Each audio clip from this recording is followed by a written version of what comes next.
Wir sind hier auf der Aare Siltal, Kanton Zürich.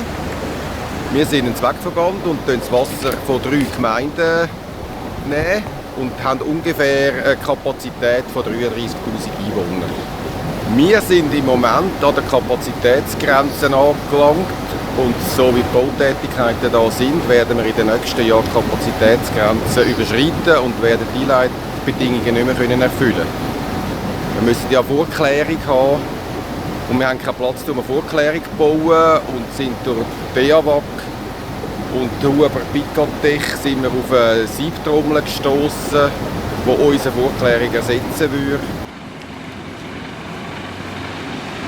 Donc la technologie qu'on a testée au sein de la steppe de Siltal, c'est un tamis rotatif avec un diamètre de pore de 200 microns, ce qui va nous permettre de filtrer l'eau usée et de retenir tous les solides et substrats organiques ayant un diamètre supérieur à ces 200 microns.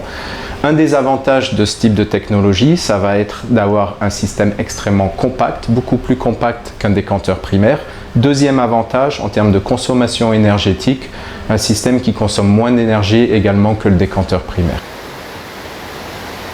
Wenn wir jetzt ausbauen würden mit so einer Trommel, die ganze Kläranlage, dann würden wir auf 43'000 Einwohner vergrößern. Donc pendant une période de 6 mois, on a testé cette technologie, ce tamis rotatif au niveau de la steppe de Siltal.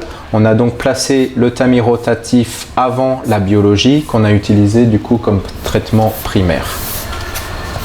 Ce tamis rotatif nous a permis de filtrer l'eau usée et donc nous a permis de retenir 60% des solides mesurés dans la forme de matière en suspension et 40% des substrats organiques mesurés dans la forme de DCO.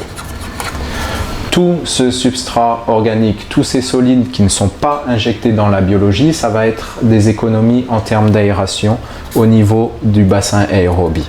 Et donc d'après nos mesures, on s'est rendu compte qu'on allait économiser environ 30% sur l'aération, ce qui représente environ 20% sur la consommation énergétique totale de la steppe.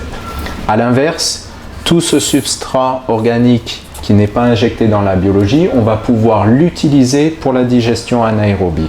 On va l'injecter vers le digesteur et on va l'utiliser pour produire du méthane.